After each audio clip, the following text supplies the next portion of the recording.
shoes. What's that phrase? Walking another man's shoes. Walking another person's shoes. So what we can do today is create some understanding.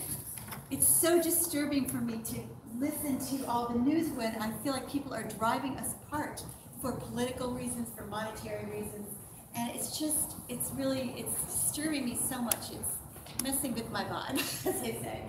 And I think that so I thought today, when we were walking in other shoes, that we could we could create better balance between each other. And we can, I hope, publicize this a little bit more than we have in the past. I am an ambassador for the Parliament of the World's Religions, and I'm going to put it on my website that we're doing this. And I think people of courage need to stand up for our values. We need to stand up for the reality that we are peaceful people, and that we should not be letting politics or wealth drive us apart, because that is, I believe, the dynamic that's happening. And I abhor that dynamic. It's all through history, but you know what happens when that dynamic, that we start hurting each other, and we shouldn't be doing that. So let's just start with a moment of quiet as we gather. Anyone still need to be with them?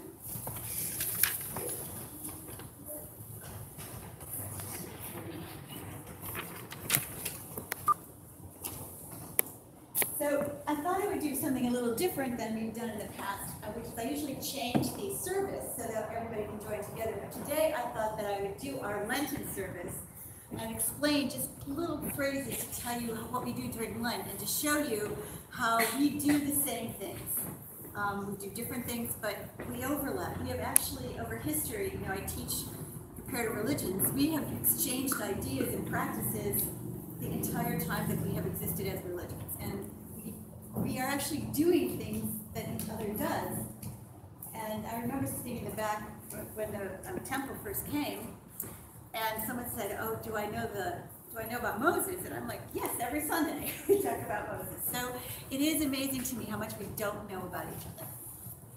So this is in the Christian church, not always in the evangelical churches, but in the mainline churches and in Catholicism and in the Orthodox, this is Lent. And Lent is a time of atonement. And many scholars say that all of our three religions are religions of atonement. That means that we take assessment of ourselves and then we atone. We try to make ourselves better people. We try to make amends with those people that we disagree with. We try to right our wrongs. And so in the Christian church, Lent is 6 weeks long. And different Christian traditions view atonement differently. This is the Lutheran tradition, so we believe that God's grace is always with us, and that we don't have to do anything to get to heaven, nor do we have to do anything to have God's grace. But we do have to act as good human beings. So God loves us and understands us no matter what, understands our failings, but calls us to justice. And so we cannot just sit by and do wrong things. Luther in the Reformation was very important to him to say that as we pass from death to life, that's God's place. So his idea was that we do not say what happens after death, but that as soon as we are moving through the last phases of death, that we are in God's hands. And so we don't, in Lutheranism, depending on which denomination, we don't really believe in heaven or hell. We just believe that there's another dimension, and that God exists there, and that once we pass from this life into the next, we are in God's hands, and God shows mercy and love, and we don't know what happens after that. But we assume we're accountable for what we do, but we don't know what actually happens.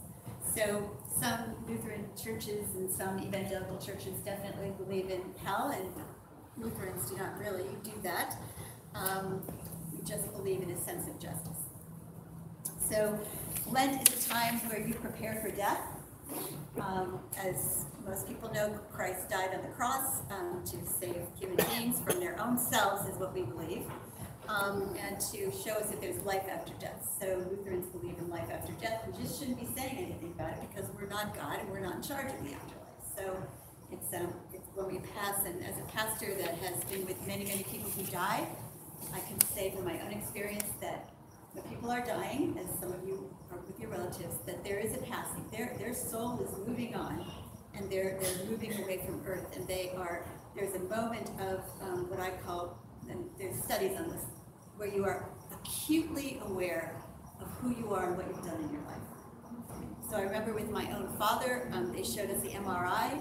His brain was completely gone, and he opened his eyes and he told me these amazing things about himself. So in spite of the fact that the doctor said that he had no brain left, his consciousness was acute. And since I've done so many funerals in my life, you know, people will say, people come out of their Alzheimer's for a moment to say goodbye, or many instances in which it's documented, there is an acute consciousness and awareness of who you are and what your life has been, and that is, to me, as a pastor, that girds my belief that we are souls, and that we are always aware of ourselves. And that what we do in Lent is we try to go back into that space inside of ourselves, which is already existing. Luther's idea of God is that God is a point where all other points intersect. And so you and I do have a soul from our belief system, and we are acutely aware of it, but too many things are in the way, right? We have money, we have clothes, we have cars, we have children. And so Lent is a time of silence in which you get in touch with your deepest self. You become aware of your conscience, you become aware of your strivings, your needs, your personality, so that when you're done with this season of Lent, you can become self-aware and you can be more in control of your life and your values. And on that note, the way we start our service during Lent is silence. And what I'm going to use is this gong, which we've been using. For those of you that are used to the gong, and I know your music, is to listen, let it help you just be quiet in yourself. So we don't start with music, we're just starting with this time of silence in which our deepest self we become aware of our deepest self. And that's why we're here. So if you're used to a gong, I don't have to say anything, but if you're not, just listen to the reverberations and let it relax you. Just close your eyes. Just have a few moments of just becoming aware of yourself.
One of my students told me that what he really likes about going to the mosque is that it's just him and God. And that's what we are bringing ourselves. I believe all of us believe that it's ourselves and God that have the direct connection. So if you open your programs, we're going to pray together.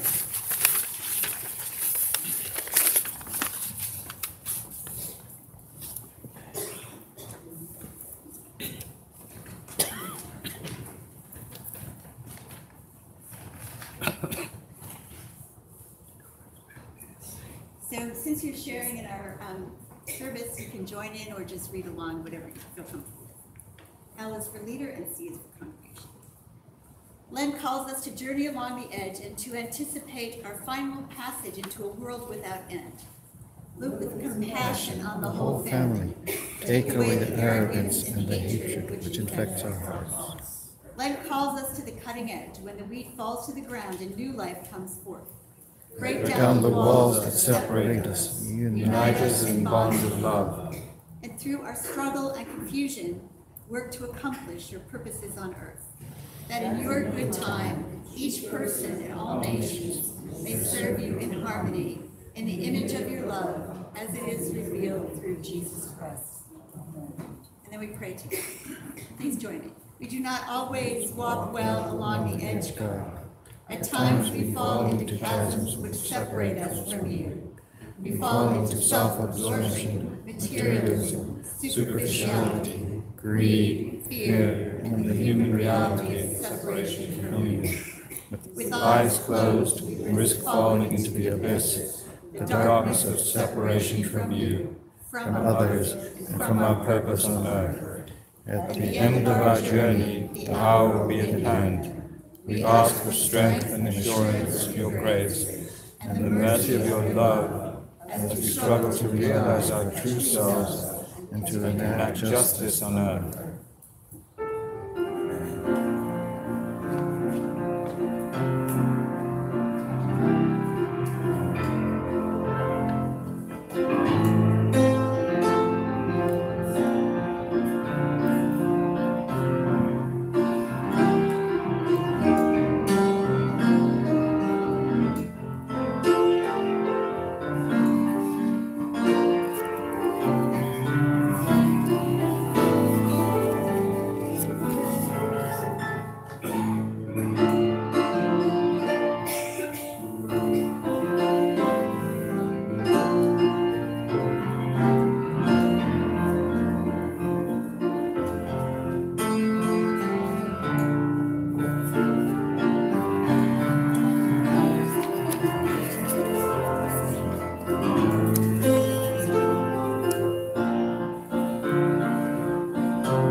People of the book. We follow the next part of our service with readings from the gospel text. And these are from the Hebrew Scriptures, which is also called the Old Testament in Christianity, parts of which are also in the Quran, and then from the New Testament, which is the message of Jesus. So today, our first reading is from Deuteronomy, and then we follow that with a responsorial song. So we're going to say that in response to each other. Most people sing it, but today we are going to say it. And then it's followed by a reading from the New Testament, Jesus' message. And for our Jewish friends, it's always our belief that the roots of Christianity are Judaism, and we are brother and sister religions. And really, the Shabbat is actually a service that we just made it unfriendly. It should be a meal, but it over time became more of a ceremony. So we'll begin with the first reading, which is on your note. Good morning. Good morning. When you have come into the land that the Lord your God is giving you as an inheritance to possess, and you possess it and settle in it, you shall take some of the first of all the fruit of the ground, which you harvest from the land that the Lord your God is giving you, and you shall put it in a basket, and go to the place that the Lord your God will choose as a dwelling for his name. You shall go to the priest who is in office at that time and say to him, today I declare to the Lord your God that I have come into the land that the Lord swore to our ancestors to give us. When the priest takes the basket from your hand and sets it down before the altar of the Lord your God, you shall make this response before the Lord your God. A wandering Aramean was my ancestor.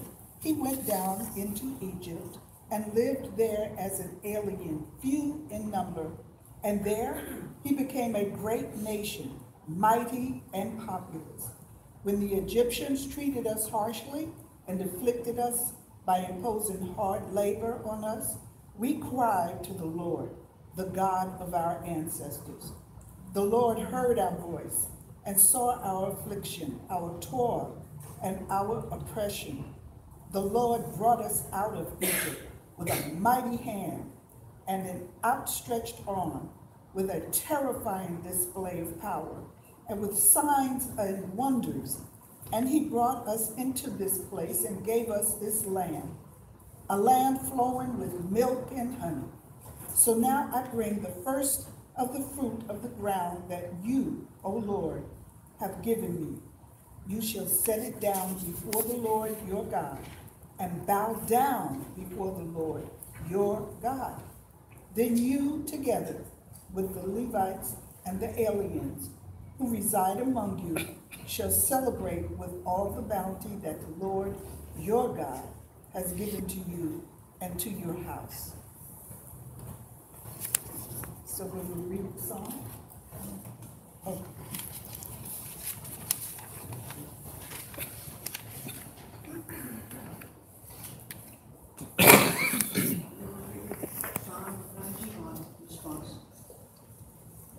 You who dwell in the shelter of the Most High, who abide in the shadow of the Almighty, You will say to the Lord, my refuge and my stronghold, my God, in whom I put my trust. because you have made the Lord your refuge, and the Most High your habitation. No evil will befall you, nor shall affliction come near your dwelling.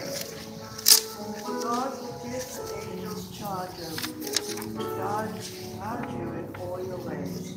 Upon their hands they will bear you, lest you strike your foot against a stone. You will tread upon the lion cub and viper.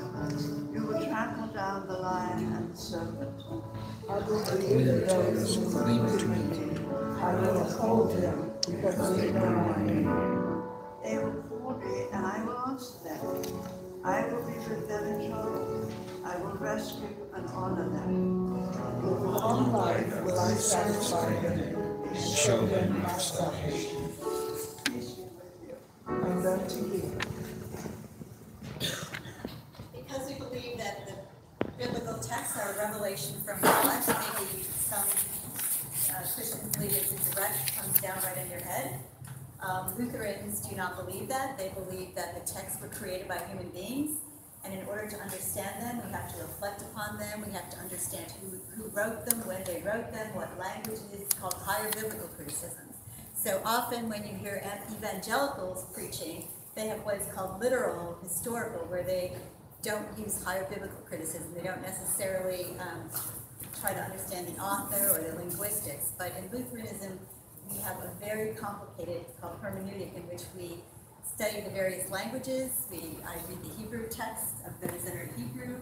I'm using Greek guide when I'm preparing to read the text. We read multiple interpretations of them, and we try to then also place them in the context in which we live, with the idea that while the texts are revelatory, the true revelation is what Luther called the seed of faith in each of us, that each of us has a connection to God, and in that connection, we use the scriptures to get to that connection. And the power of the scriptures is that it makes that connection between us, God, and the community. So please stand, and we're going to meditate. It is Lent, so we're going to be singing this meditation with the monks. Jesus, remember me. Once again, please sing along if you're choosing or just listen. Taizé French monks, and this is their hymn.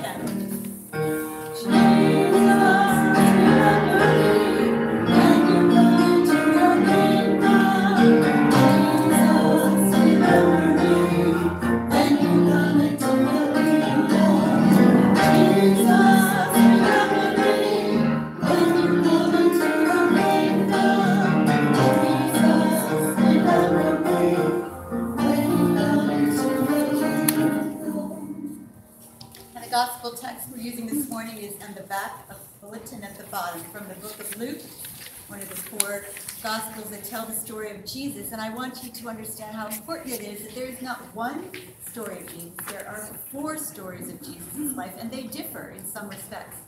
And that was chosen because there is not one historical account of Jesus. There are the people who witnessed them and the people that followed.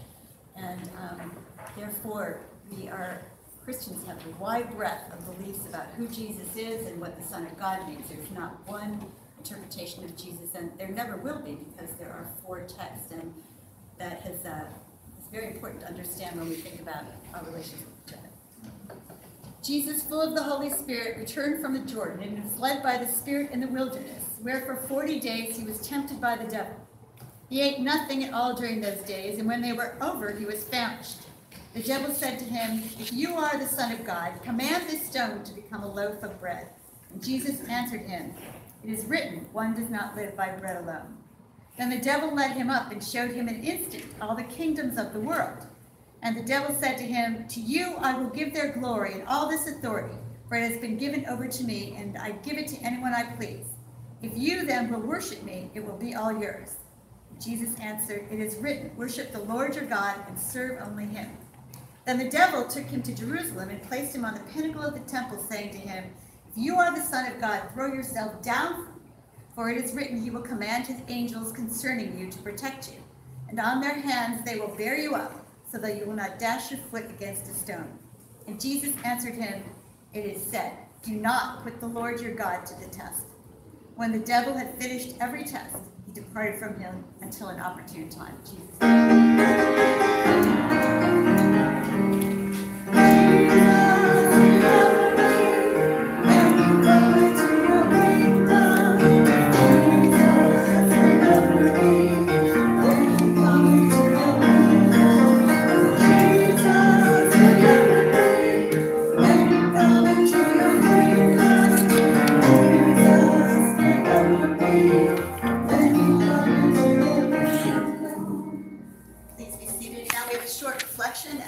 Very short one, and I'm going to have our guest speak as well. Now, this is, remember, as I said, Lent. So Jesus goes off to pray to the desert. And so often the image that Christians use for Lent is the desert. Now, I don't know if you've gone to the desert, but if you go to Death Valley, there's nothing there. Right? And it's go on your way to Las Vegas, it's like from the signs. There's nothing there. So the idea is to go out by yourself, away from all distractions, and to just meditate. And what are you meditating on? You're meditating on yourself and waiting for a connection, for the presence of God to be made known to you. So it's very much related to your life. I just went for 3 weeks away, and I chose the Park Hyatt, not the desert, sorry. And what did I do there? I closed the drapes and I just sat by myself for hours. Just to relax, just to understand everything that was going on in my life, understand the things that I was struggling with, and in that comes this peace.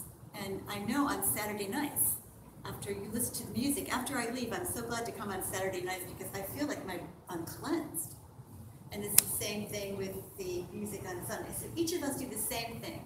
We come in, we bring ourselves, we use some kind of music or prayer to relax ourselves and to, as the scientists say, let that deeper part of our brain start functioning. And then hopefully at the end there's awareness of some kind of presence, that we don't have to feel like we're alone in the world, and then we also have each other. So what then is, during Lent, we try to understand how did we get separated from our own deeper selves?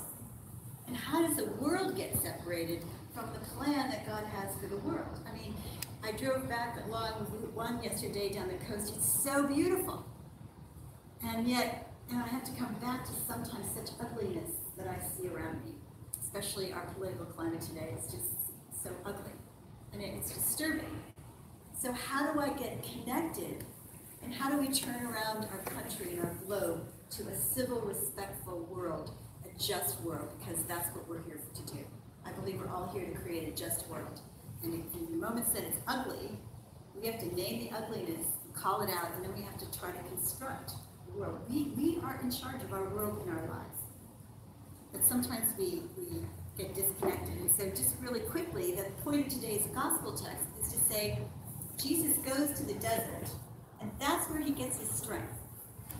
So he's not just walking down the street when the devil comes by. He's already found that inner connection. He's already been praying and meditating for 40 days, which is exactly the same time as Lent exists. And why is he strong against temptation? Because he already found that connection in himself to something deeper. He's able to say no to these temptations because he sees a bigger picture. The temptation that I like the most, because I think it's the most relevant, is when he the devil puts him at the top and says, you can have all of this if you just sell your soul to me. Now, when you're reading these texts, you think, oh, yeah, of course he's going to say no. But when you look at the world, that no is not that strong. I'm on top of Facebook. I sell, how much am I going to sell about other people? That is an empire being created. I am Google, and I can do whatever I want with your privacy. Where are my limits? One of my students came and said, he's a IT systems person, and you're well versed. He says, I can track down anybody I want, and it's a big temptation. People in my office use security information, and they follow cute women. Okay, we have mortgages. Everywhere we have families in which we can have power in our families as parents or as children. The child who rebels against their parents has a lot of power. So we have power issues every day, and what's offered to us is this kind of absolute power in our jobs, in our lives, in the world, and that is so tempting. When I look at the world today, I think a lot of empires are being constructed. Monetary empires, political empires, religious empires. And when you get to the top of the empire, what's your temptation? It's power. And so the biggest temptation is our ego and our power. And Jesus says, no, you can't make me do it. But why? Because he's made that connection to what is more powerful. Love, truth, justice. The story of Siddhartha in Buddhism, he finds the deepest power not in fasting, but in being connected to the truth and to love. When you and I, in our lives, we try to be people of justice, we're people of love, of compassion, of ethics, that's our power. That is how we reclaim our own lives. We are in such a world where ethics seem to not matter, and it seems as though this idea that ethics are important has been lost along the way. No ethics creates chaos. No justice creates chaos. And so I want to be really brief here that this time, before I let our other speakers speak, is that this connection to God in the desert that we make every Saturday, every Friday, every Sunday, and all during the week that's why this church is here. You could be in a group, You can be the Doctor's Symphony, you can be the preschool, but you are in the most basic space with not a lot of stuff here, in which the connection you make is to yourself and to your authentic being. Our AA groups who sit in that, I know, that cold room with that furniture that needs to be redone, why doesn't that matter to people? Because they're making the most important connection of all between us and the one who created us. And that connection allows us to see truth, justice, to see our own failings, and to see how we can be better. And that is hard. And I struggle every day to be a better person. And part of the reason I'm a minister is because without being a minister, I think I'd be in jail. My friend once told me that. I'd either be in debt or in jail. And I'm Irish, I totally believe that is possible. So I need to come here every week to get myself straight. And thank you for letting me help you do that. But without this connection, this very basic connection, we don't have the strength to be who we're meant to be. And Lent is that time to remind ourselves that when we die, and you know, the greatest moment of faith that I've ever had in my life has been with people as they are dying. I feel like if there's God, God should show up at death, right? I mean, if I'm preaching something, I want to know it's real, then how am I going to, at the end?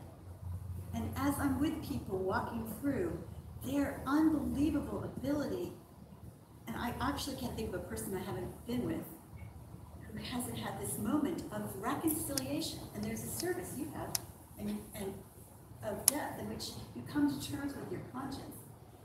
And there used to be one, I'm going to close with this guy who lived in the back, who sat in the back of the church every Sunday. He was a Aki, for those of you.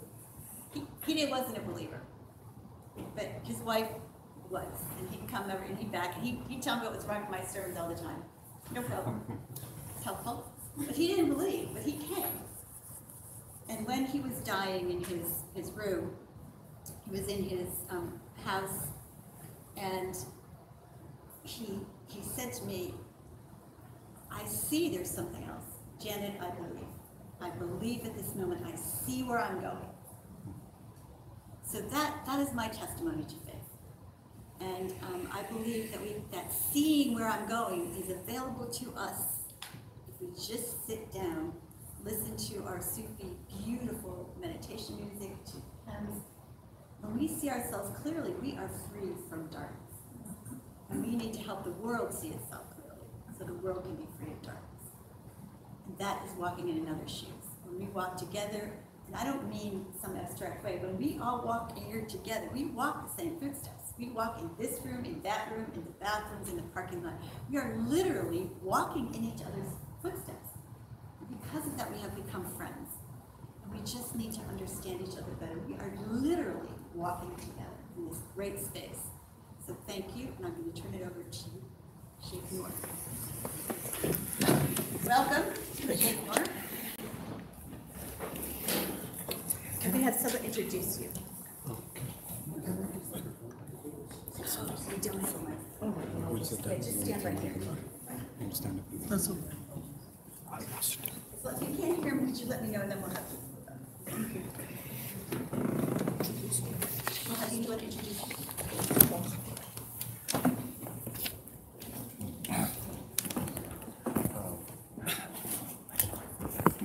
Assalamu alaikum wa rahmatullah. This is giving salams like peace be with you.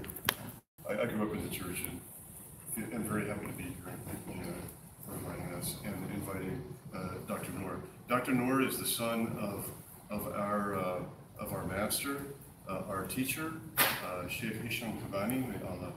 May God bless him and grant him long life and good health. He is a Sufi saint, Sheikh Hisham, and who studied under our grand Sheikh, Sheikh Nazim Khani of Cyprus, and we're always having to remind people of the names because it's a little unusual, but these are people who spent their lives purifying their hearts and becoming examples for the community of goodness and graciousness and peace, and so by the graciousness of Janet and Rabbi Miriam, our community, the Naqshbandi Sufi order, has been at this church for over 10 years. It's been a while, but it's been lovely, and we've been having programs on Saturday nights, and on occasion we're honored to have somebody that really knows something visit us. And Dr. Nour won't say anything, that's why we have these introductions, but anyway, we're very grateful to have you here, Dr. Nour, and please convey our love to your father. Thank you. Thank you, Pastor, for allowing us to be in your presence again, to be with your community. And Rabbi, thank you very much for your always kind smile. Whenever I see you, you're always smiling, and that brings peace and happiness to everyone. Thank you very much. Excuse me, I'm a little bit sick. Actually, I was about to cancel my trip 2 days before we came. Got sick, but I knew that this was very important. And I was praying for the past 3 days that I get some of my voice back, because I was supposed to be speaking. Otherwise, I would have Sheikh Tahir. He's been with us for almost 40 years, so I was going to let him do it. But I got a little bit of my voice back, and I would like to share some of our Sufi ways. Sufism. We are Muslims, first of all. Sufism is Islamic mysticism, or if you want to call it like the equivalent of the Kabbani. It's the spiritual way. We believe there is a spiritual way that a human being has to take. Not only when they die, rather take it now, before they die. To be born again. We said that last year, I think, or 2 years ago, even. I think I was getting back in 2017. Sufis believe that there is another eye. We have an eye on our face, 2 eyes, I'm just saying in general. There's an eye on the face, but there's another eye that is closed. That is the eye of the heart. The eye of the heart is closed, and we need to open that eye here. When you open that eye here, what you see is something different. You would see what is behind this world. You don't need to wait for death to find out what's going on behind this world, which we believe there is something going on behind this world. There's a veil that is covering the eye of the heart, and we need that veil to open. And that's why God has sent His prophets, His messengers, His holy ones. The holy ones, they help us open this eye. So our mission, first mission on earth, is to find what we want on earth. A human being is lost. Like the children of Israel were lost in the desert. They were looking for that holy land. We are the same way. Human beings on earth are lost. Until they find what they want, their destination. What is your destination? If you don't know your destination on earth, then you don't know what your function on earth is. Where are you going on earth? We are going to the Holy Land. All of us. All of us love our Lord, the Creator. We want to go to Him. He is the source. And we want to go there. Now we have to walk in somebody else's shoes. I will start with saying Bismillah ar-Rahman ar-Rahim. Since this topic is about compassion, I don't know how much time I have. But sometimes I speak as much as the Lord is coming over. I speak from the teachings of my teacher. Sometimes they keep the faucet open, sometimes they turn it off. So I can continue sometimes for an hour or two, sometimes for 2 minutes. I felt it, I feel it, and I know it. So depending on the attention of people, depending on the heart magnets, you have a magnet in your heart. That magnet is trying to pull the energy of the divine. That's why your heart goes to temples, churches, areas of worship. Why? Because your heart wants to absorb that energy. Depending what your heart wants, you go in different faiths. You choose this faith or you choose that faith, but it's the heart that's your magnet. So that's the heart. So Bismillah ar-Rahman ar-Rahim. And inshallah my teacher can send enough for all of us. And if I go a little bit too long, I'm sorry. If I'm short, I'm sorry. I have no control at all. Bismillah ar-Rahman ar-Rahim. Since we are talking about being compassionate, compassion means loving, kind. You have to go to the source. Who is the source of all things? Lord. So we say by the name of the Lord of heavens, of Lord, Allah subhanahu wa ta'ala, and Ilah, the God, the compassion. So to find compassion, you have to go to the source. You go to the source, you get your compassion, you come back. Otherwise, it's not true compassion. So many people pretend to be compassionate. I want a Louis Vuitton bag. You want Louis Vuitton? Right? Down the street here in the alley at 8 o'clock at night, somebody spreads carpet. You can choose any you want the Louis Vuitton bag you want. Great, all right, I'll go there. Is it real? It's as real as it can get. It's not the real one, no. This is not the way you get the Louis Vuitton. You get the Louis Vuitton, you have to drive to the store. You have to work to make the money. You have to give the effort. But if you don't want the effort, you say, I'm compassionate, I'll find a way to look compassionate, to portray compassion, and to tell people, I am with you, I love you. What happens when you buy the fake Louis Vuitton bag? After 1 month, a thread comes off. Uh-oh, a thread comes off. What did you expect? It was fake. So when these people that they say we are compassionate, when they are put in a test, what happens? They become default. In Lebanon, we speak some French. I don't speak a lot of French, but when there's a fault in something, it says, "Oh, I'm selling you this, but it has a default, faulty make." So I can pretend to be as compassionate as I want.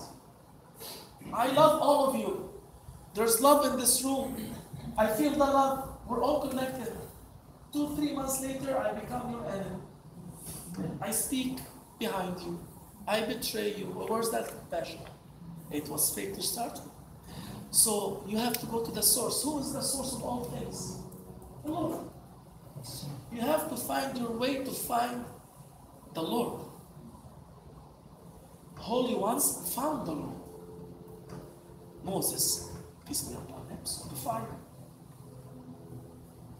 Virgin Mary, our Lady Mary, peace be upon her, talked to the angels. So the whole Abraham talked to God. So you have the holy ones that have reached the source. Rumi reached the source. Then when they speak, it's genuine. Genuine. It's not fake anymore. They are tested now, they're genuine with their compassion. They're tested 10 years down the line with their compassion. They have not changed their compassion due to circumstances of desires and events. So what we need to do is to open an eye of the heart. When you open the eye of the heart, you see the spiritual world. And then God will give you control and authority over heavens and earth. Not only the holy ones have that. No, God has given that to every human being. You have the potential to be a ruler on earth and to be a ruler on the creatures in heavens. You are the deputy. You are the representative of the Lord. He has created Adam on his image. Peace be upon him, our Father. And he said, I am assigned you as my deputy. That means you can be the ruler on people, on creation, on universes, on cosmos, on my behalf. I went to Australia and I was shocked. I didn't know that existed over there. I said, who's the president of Australia? There's no president. No president? How come? It's a big country. There's a representative, the Queen. Canada. There's no president. there's a representative, there's a governor, so there's a title, but basically it's the representative of the Queen of England. So a human being, where he is or where she is the representative of the king. He will give you that power. He will give you power to move suns and moons. He will give you power to move mountains and rivers. He will give you can see what happened to the holy ones. It's written in the Torah, in the Bible, in the Quran. The holy ones, what miracles they made. They revived the dead. They split the sea. They watered their people from the fingers. All that impossible, but when you become a holy one, God opens for you power, divine power. So Sufism, spirituality, is the way to go down that path, to find it. And how do you find that path? It's easy. Follow a genuine one. We follow our Prophet Muhammad sallallahu alaihi wasallam, but he followed Abraham. And we follow also the examples that were given to us. And I'll give you an example. I don't know if it's going to shock you or not, but we follow Our Lady Mary, peace be upon her. And we follow Moses, peace be upon him. These things are unknown because the Muslims, you see, they don't know these things because they're not connected to a Sufi master. That's the problem. And they don't want to. They cut them off. They don't accept Sufism. So many in Muslim countries, they say, no, there's no such thing. Sufism is the essence of Islam. It's the core of Islam. Our Lady Mary is the Allah. We call her the Virgin Mary because we know she was so pure that no man touched her. That is our belief. She is the purest of the pure. No man touched her. Virgin Mary was a Jewish person. She was from the Jewish race. Her father was the priest in the temple. She was somebody that followed the Jewish rituals of worship and practices. Jesus was not born in it, was not here, was not on earth. She followed her ancestors' Jewish faith. She followed that path. What Moses, peace be upon him, brought on our master. Moses, we believe he is our master too. We love him dearly. What he has brought, she followed it to the T. When you have NASA, when they are launching rockets to Earth, to the orbit, if they miss by an inch, what happens to the satellite? It's way off course. You say, okay, I do a small sin here, and a small sin here, and a little one here, and you're going to veer off course. The course of the holy ones are not to do sin here, to do sin there. They are following the path that is given by their Lord. That's what we believe. We have to follow it to the T. So she was following the teachings of Moses, peace be upon him, our master, and the ones that were at that time, inch by inch, to the T. What happened? Angels came to him. The eyes of the heart opened up. Angels came to her and they said, and this is mentioned in our holy book, وَإِذْ قَالَتِ الْمَلَائِكَةِ. Remember the time, O Muhammad, God is telling Muhammad sallallahu alaihi wasallam, our prophet, what happened to the Virgin Mary, peace be upon her. He says, remember the time, O Muhammad, when the angels told Mary, so they appeared. When you are following the teachings of your master, and if your master is following the teaching of his master, and his master is following the teaching of his master, you have to reach, you have to have a chain that reaches to a prophet. You cannot say, I invent something and I walk that way. If I say I'm going to make a highway, and I'm just going to be on that highway, and then I miscalculate the highway and it breaks off, if it's a bridge or something, you will die, and the ones that are following you will die. So that's why you have to always have a lineage. Where does your lineage end? Your master is the student of who? He was the student of who? No, he was the student of who? Is he conveying the correct teachings? Or he's conveying a teaching that started with a mushroom? You know, mushroom can come out by itself, and it looks like a tree. It's never a tree. You do this and it flips. You need a solid tree. So Virgin Mary, peace be upon her, the angels came to her. God is telling Muhammad sallallahu alaihi wasallam, وَإِذْ قَالَتِ الْمَلَائِكَةُ يَا مَرْيَمْ, the angels called, "Oh Mary, Ya Maryam, Inna Allah astafaki, God has chosen you, وَطَهَّرَكِ, and purified you, وَاصْطَفَاكِ عَلَى نِسَاءِ الْعَالَمِينَ, and He has chosen you on top of all the women at that time. Ya Maryam, O Mary, uqnuti li rabbiki, obey your Lord in performing the rituals and practices of your faith. Wasjudi, and humble yourself down with humility and poverty to your Lord. Warka'i ma'a raki'in, and submit yourself with the ones that have submitted themselves. That's when she was getting the eye open, because she was following the teachings of her master, which was Musa alayhi salam. When she followed the teachings of her masters, the angels came to her and told her these things. This is the external knowledge. Christians like the internal knowledge. Jewish, the external knowledge. But we like all knowledges. Human beings like all knowledges. The internal knowledge of that is that when you are treading the path of your master that is connected to a holy one, the angels that are the spiritual beings inside of you, you have angels that roam inside of you. These inspire you to do good. They will talk to your soul. The example of the Virgin Mary is your soul, the eternal explanation. They will talk to your soul.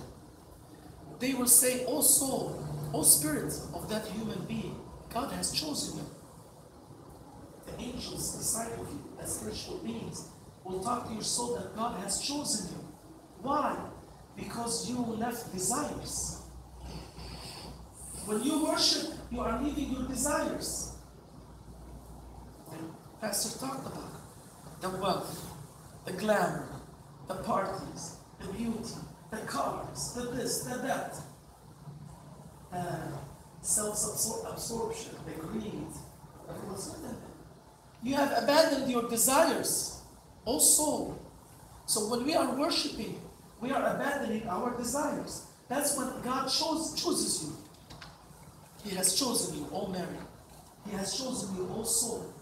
And He has purified you from His bad manners and characteristics that we have talked about. And He has chosen you over the people of your time. That's why not everybody becomes a saint. Not everybody becomes a clergyman. Not everybody becomes a priest, a pastor, a cardinal, a sheikh, a imam. Not everybody. But to become that, you have to quit your desires. That is the problems in all religions. That the ones that are claiming to be clergymen, they are in their desires. From head to toes. Immersed in desires. That doesn't work, and you would never find the source. To find the source, you have to, it's the fact, chosen you because you quit your desires. Has purified you. Also, we are talking now inner knowledge. External, we've talked about the external, because she was worshiping, angels came and told her that. Inner knowledge, that every angel is talking to your soul, telling you the same thing. He has chosen you because you left your desires. He has purified you from greed, hatred, enmity, fakeism, if I can say fakeism, lying, cheating. He has purified you from all of that, and He has chosen you to lead the people of the time. Ya Maryam, also, the angels are continuing to speak. O soul, O pure soul, uqnuti li rabbik, obey your Lord. That means follow the path, the protocol, the traditions of your worship and obedience. Wasjudi, and accept with humbleness and humility your Lord's best thing for you. Because you know, a lot of prophets, they were holy, but they were killed. Prophets, holy ones, were killed. But that was the destiny. So you have to obey, and at the same time you accept the destiny that the Lord has written for you. Submit yourself to the ones that have submitted. And what happens after that? God is continuing in our holy book.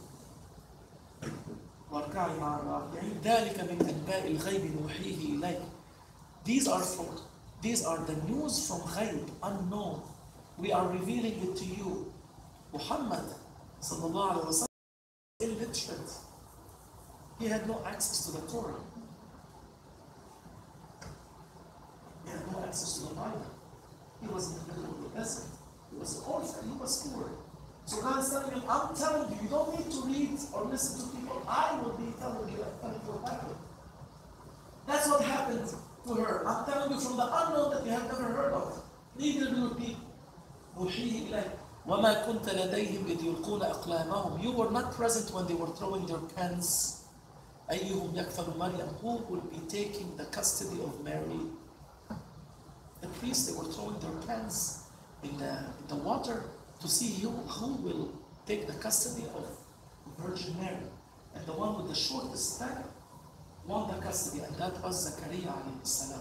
Zechariah, peace be upon him. وَمَا كُنْتَ لَدَيْهِمْ إِذْ يَخْتَصِمُونَ. And you were not present when they were fighting among each other to take care of the Virgin, of that Holy One. We never knew that. I never knew that until that Holy One came to us. We believe that the Holy One has come as a revelation by the angel of the Prophet Muhammad sallallahu alaihi wasallam. So then he continues. That's what I want to come to.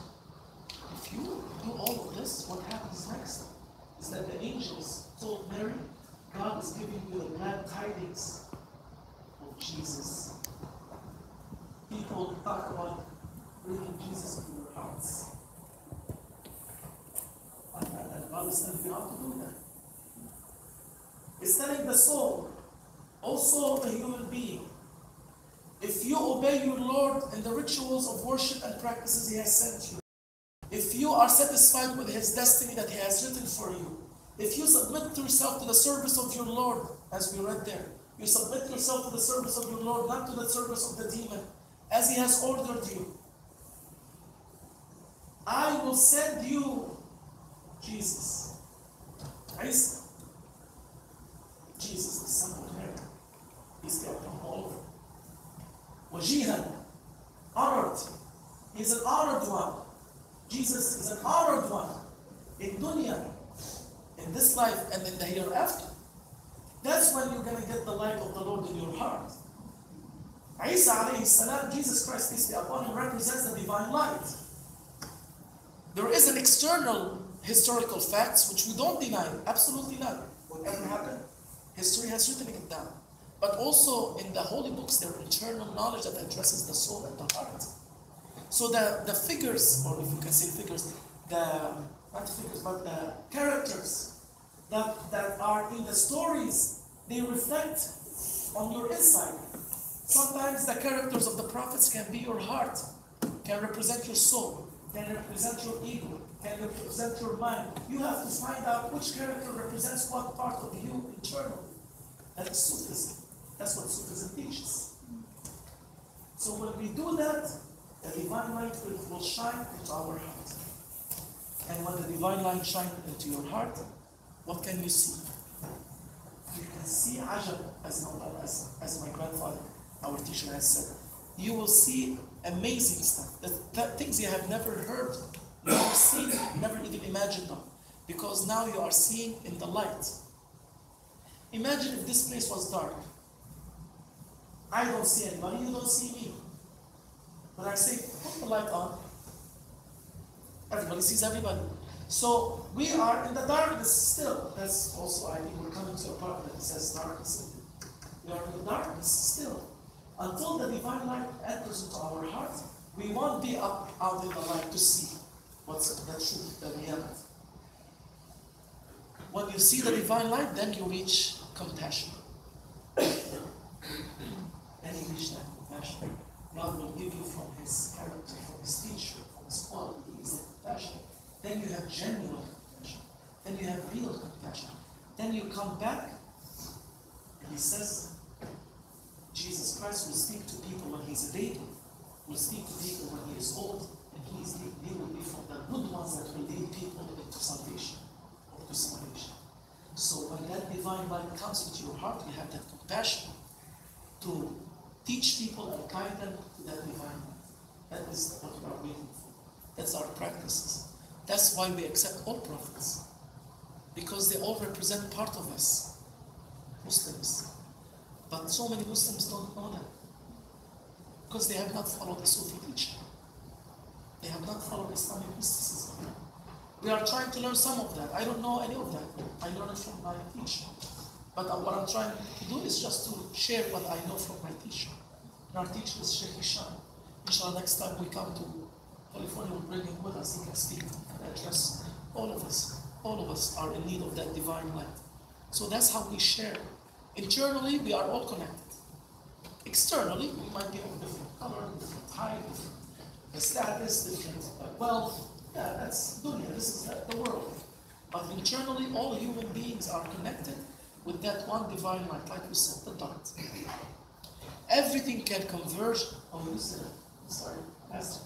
Everything converge into that point. The number of lines that can go through one point is unlimited. And the number of lines that can come out of a point is unlimited. The point, it can absorb everything in it, and it can emit everything from it. That is the power of God. And that is the ba. I think you know a little bit of Arabic. The ba has one dot at the bottom. And that's the opening of our holy book. We open our holy book with that dot. That means from Him comes everything. Bi kana ma kan. I don't know if you know Arabic. Bi is the ba. We say Bismillah, bi. Bi is the ba. Bi also means by me. By me was what was. وَبِي يَكُونْ مَا يَكُونْ. And by me will be what will be. Is the source of all things. So try to be on the path. We try to be on the path of the Virgin Mary. The Virgin Mary was on the path of the teachings of the big prophet. And she found her way to the source. We try our best to follow their lead. And inshallah, God willing, we can all reach that source. Don't get the fake Louis Vuitton. Get the real ones. Thank you. And I'm honored, we're all honored to be part of this gathering. And hopefully we'll continue our celebrations more than usual. Thank you. Thank you.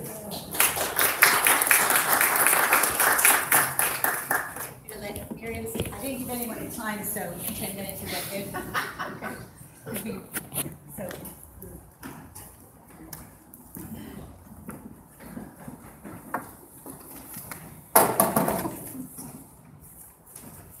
See, we're used to 14 minutes is our limit, so come on up. Thank you very much, Miriam. I really appreciate it.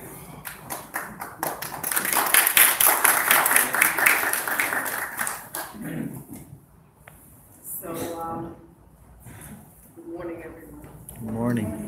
I'll start where the Sheikh ended. Sheikh Nour, I'm starting where you ended. Our whole Torah, the 5 books of Moses, begin with Bereshit bara Elohim. In the beginning, God was created, and the story of creation comes in. But it starts with the bet. Need that bet, and it's the dot.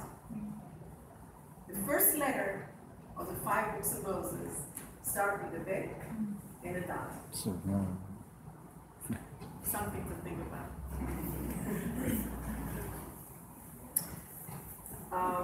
It's very interesting that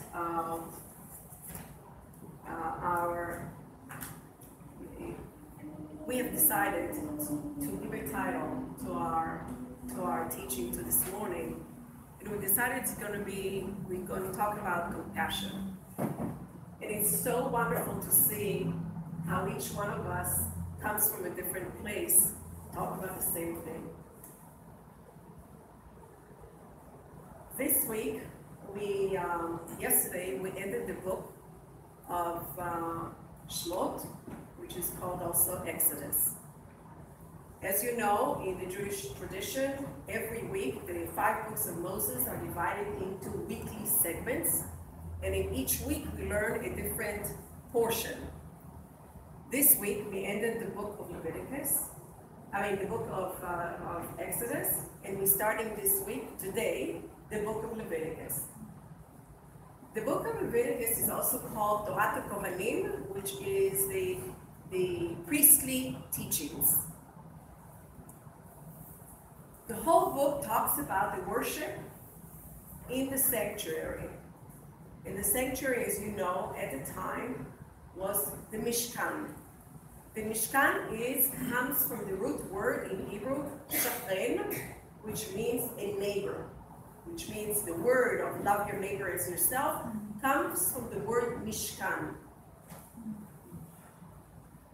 Mishkan is the root word of shochren, to dwell, to be next to your neighbor. So it's not only a physical space, but also a very spiritual space.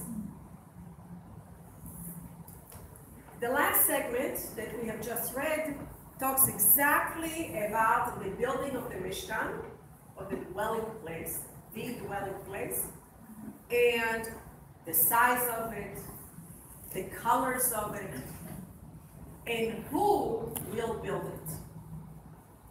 And it says that those who have a giving heart, the ones who have a generous heart, will come and bring whatever needs to be done. Moses gave the people a list of what needs to be, and the people brought so much that Moses said to them, enough, don't bring any more. I have too much. Too much. The dream of every leader, right? So it says, do not bring any more, we have enough. And then, who is going to actually construct it? Who is actually going to build it? Now we have a room full of material. How do we do it? What do we do it? It says, and remember, we don't have a blueprint. And then it says that the people who are building the Mishkan, their names were Achisamach, Eliham, and of course, Betzalel. These names are very meaningful because we believe in Judaism, when a child is given a name, that name is the spiritual journey of that child. Achisamach means in Hebrew, a brother that I can rely on.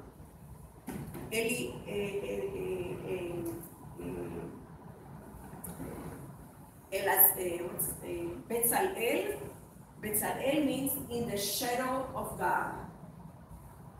And each name has a meaning. Now, so the interpreters are asking, how come if the people were so giving, were so open to bring materials to build the Mishkan, and it was all donations? Nobody forced them to bring anything. But if your heart is willing, then bring whatever is on the list.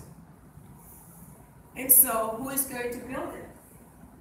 Why couldn't he say to the people, all of you who have such an open heart, we want you to come and build? Because it says the 3 people that were chosen to build it, they had a wise heart. Now you ask, what is the difference between a wise heart and a giving heart? The wise heart is somebody who knows limits. Somebody who wants to give, but he will think, okay, how am I giving? What is going to happen with the giving? Now I have it. What am I going to do with it?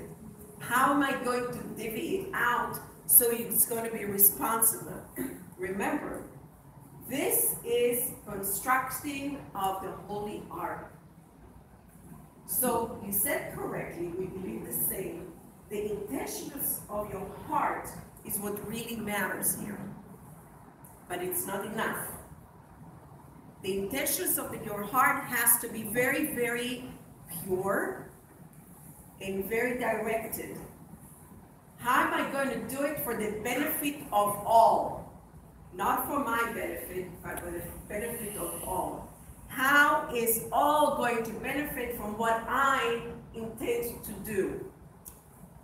And that is the wise heart.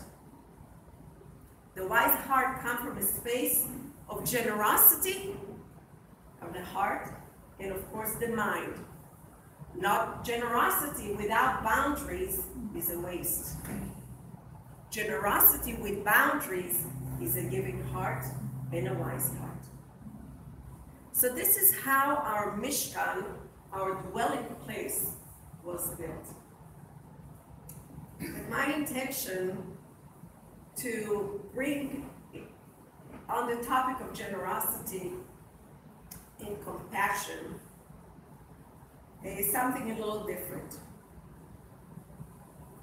We know that from the very beginning of creation, in the second chapter of Genesis, God says already to the people, you may not kill another animal to live. We have great compassion for the animals. So the ideal way for people to be is to be vegetarians, to live from the growth of the land. Not to have to kill a fish or a chicken or any of the larger animals. But he also says that if you need to do that, because we know man with a capital M, in order to survive, sometimes has the need to eat some meat. So if you have that need, then you do it with loving and compassion. It has the Shechita laws. It has the laws of how to slaughter an animal that you have to, with the minimal amount of pain. It has all kinds of various laws. And then it says, if you don't have a big family, particularly around the 3 pilgrimage holidays, if you don't have a big family, if you need to slaughter, then you slaughter a small animal. And if you cannot finish it, you may not waste its meat. You have to share it with the neighbors. You have to share it with your community. So there is no waste, because then you don't have a respect and you don't have compassion towards that animal. So from the very beginning, the laws in Judaism understand that compassion has to start from the very beginning of your intention. Before you even start, before you even want to do any kind of act, you have to have a compassionate mind, compassionate heart. In Judaism, we call the third eye, as we have mentioned, a circumcised heart. A heart that is circumcised from all the wrongdoings. A heart that has a feeling towards the other. So then it goes into the different kinds of laws. What do we need to have? Maimonides, which I'm sure many of you are aware of, one of our great philosophers of the Middle Ages, one of the teachings that he has done, he has created eight steps of charity, of helping another. Some of them include, when you give to a person, do not give with a closed fist. Give. Even if you don't really feel like giving, you give anyway. Then you give in such a way that you don't know who is the receiver. You give, but you don't know who is the receiver.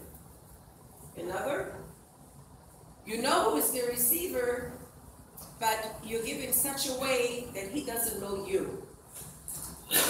Through it, you just kind of put it aside and let everybody take. So they don't know that you have given it.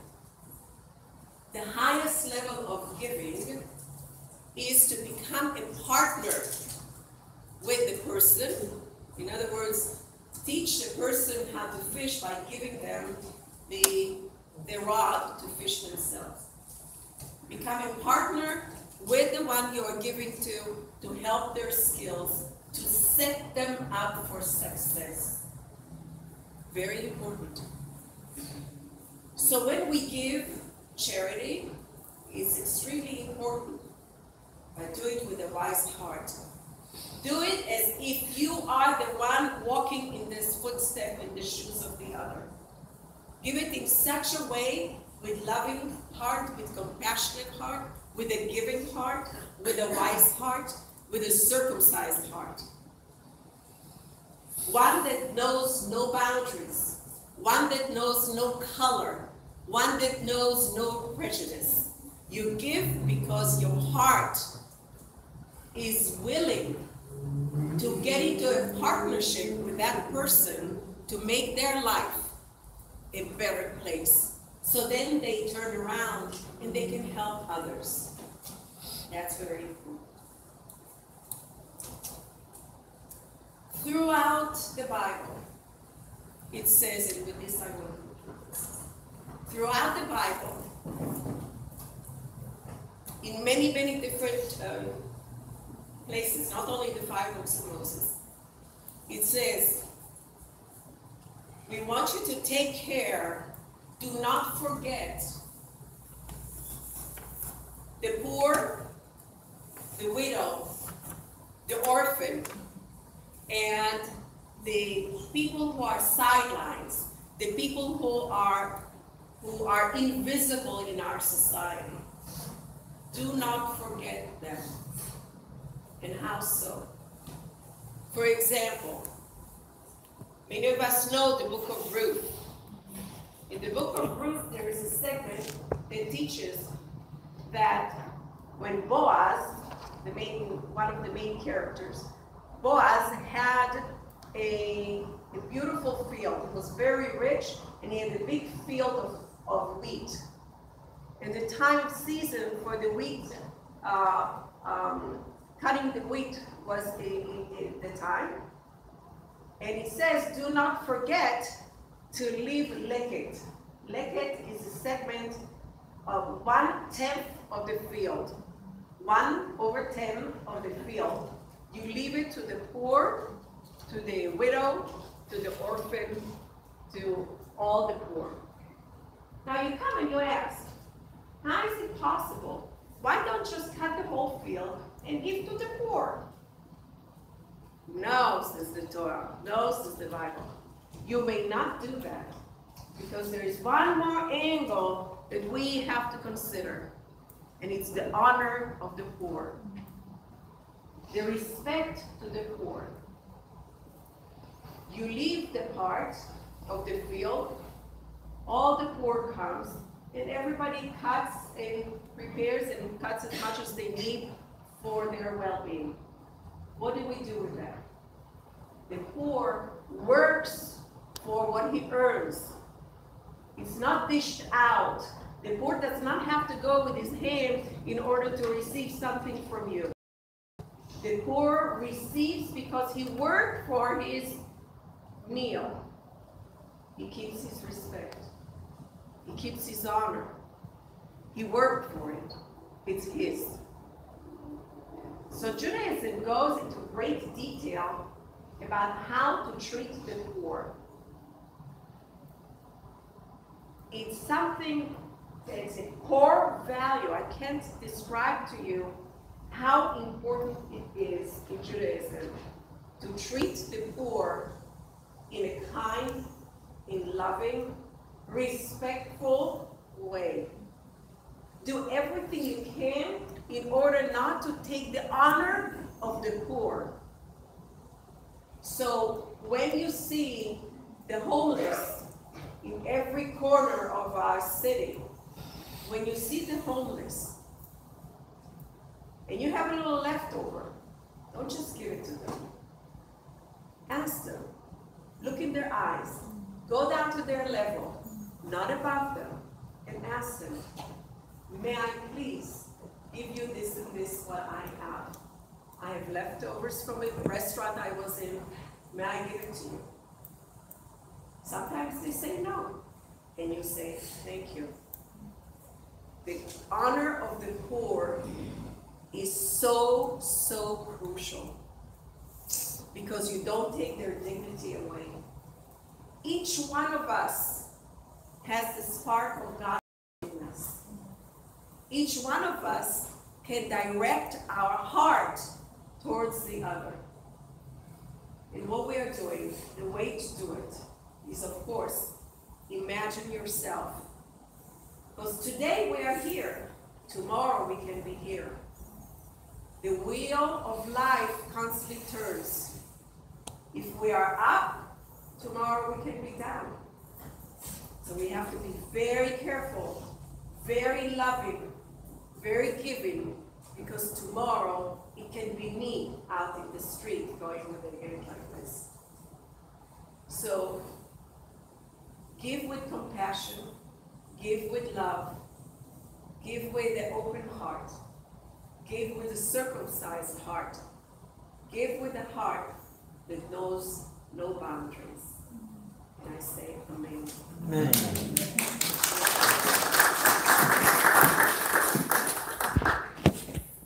Thank you.